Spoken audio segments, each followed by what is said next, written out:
Hi again, Violas. This is Miss Lawrence, and I'm going to be giving you some tutorial items on Etude number 17. That's I believe the second one of your options on the Etudes from Miss New and Mr. Link. And this one is all about the string crossings, the bow distribution, bow area, super critical, and also making your C string sound just as lovely as the top strings. My first recommendation is to go through and put measure numbers down the left side of the page. It's just much easier to speak to each other intelligently when we know what measure we're talking about. Also, you've got F sharps throughout here, no big deal, but you've got a few on the C string, and you'll see in a second I'm going to hold up the music to the screen and you can see where all those high third fingers are. I highlighted them. Also important and super critical on this one and on the previous Etude number 5 is having a lot of armpit air. Your elbow needs to be really elevated so you can get those string crossings in cleanly. When you grab onto the C string, make sure you've got a good bite with your bow and it really speaks, because if you're kind of haphazard about it or light on it, it's just going to sound like a dry cough and it's really unpleasant to listen to. When you get to the half notes or the two slurred quarter note, they're always going to be up bows. It's really important that you give full value. Number one, you're going to be going towards the frog, so give it full value. And also that you stop your bow at the end before you jump down to the low strings to start the next measure. Because if you don't stop your bow, we're going to hear open strings in between.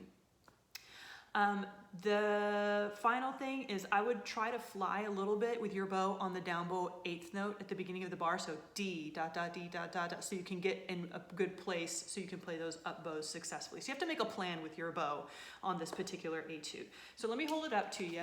The individual little highlights, those are the F sharps that are occurring on the C string. And then that highlighted chunk in the middle is where I think things start to get a little bit more dicey.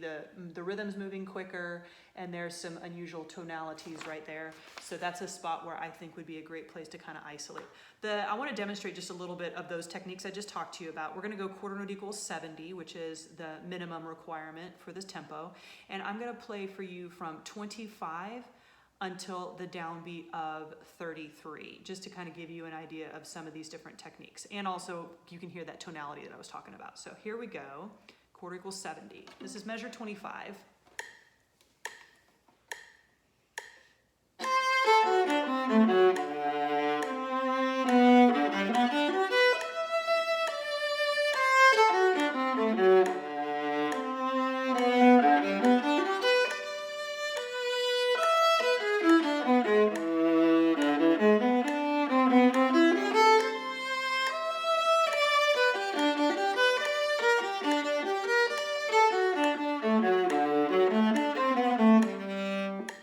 And strangely, I can feel myself rushing through the 16th notes, right? I know, but I feel myself pushing really quickly through there. So I have to make sure that I have an awareness of, hey, wait for the click, really listen for the click, especially on the downbeat of that set of 4 16th notes.